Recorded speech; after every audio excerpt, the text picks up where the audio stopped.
Happy Sunday and happy October. This is Skavater with week 39 of Midori Minitours. Last Sunday, the 24th, was the 45th anniversary of the first chapter of Urusei Yatsura being published, so I decided to do a Works of Rumiko Takahashi week in honor of that. Mainly focusing on the three most familiar ones of Urusei Yatsura, Ranma 1/2, and Inuyasha. This is in part because I'm not familiar with a lot of her other work, such as Meisoni Koku, and the one that I am familiar with, Mermaid's Saga. I honestly had a hard time finding refs for the two main characters, Mana and Yuta, and in making them look distinct. They are pretty non-distinctive characters out of context, and I was worried about them not being recognizable, so I stuck with the big three of them. And of course, I started with Lum herself. Actually borrowed a little more from how the new anime colors her hair than in anything. But interesting thing is she was not supposed to be a main character. That's why she's absent in a couple of early anime episodes and manga chapters from the 80s version. She was supposed to be a one-off antagonist with Shinobu as the female lead, but Lum was so popular with the editor and readers that she ended up being brought back as a main character.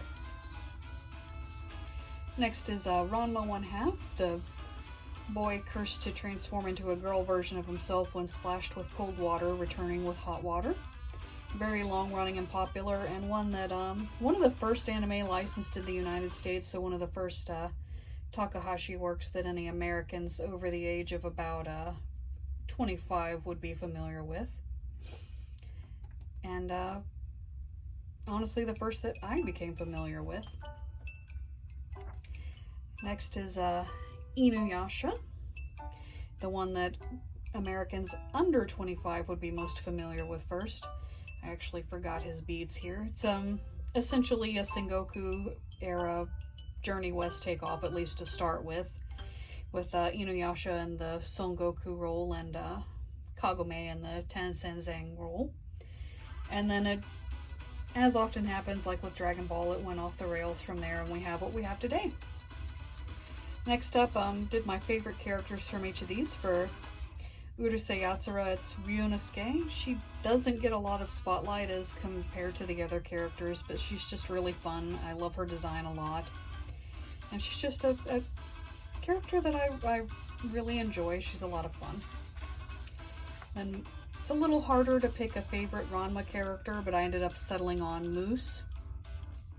He's just really fun. It's interesting contrast with him is pretty much all of the characters are willing to use underhanded tactics to try to get a win, but Moose is the only one who's upfront about it. The others are kind of hypocritical, talking about honor and fair fights and whatnot, and Moose is just, none of us are fighting fair. I'm being honest about not fighting fair. I'll do what I have to.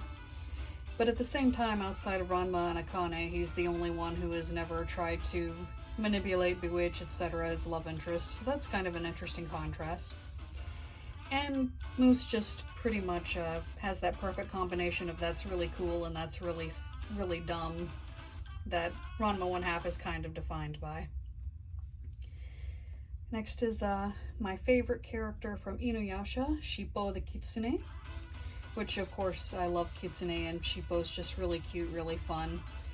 I like his design a lot, just the way it flows and little leaves on his kimono jacket and everything. And I like his little feet, of course. It's just really cute and a really interesting kitsune design, a little different from what you usually see. And for the last one, I was originally going to do something a little more elaborate, but unfortunately I was sick yesterday, so I just did the 3 of the 4 main Jusenkyo animals, Moose, Duck, Shampoo Cat, and Ryoga Pig. And just a really fun, just grouping them all together like that. That is it for this week. I have not decided on a theme for next week, but tomorrow's my birthday, so I'll probably just spend my birthday week drawing random things that I like. And I will see you next week for that. Have a good week.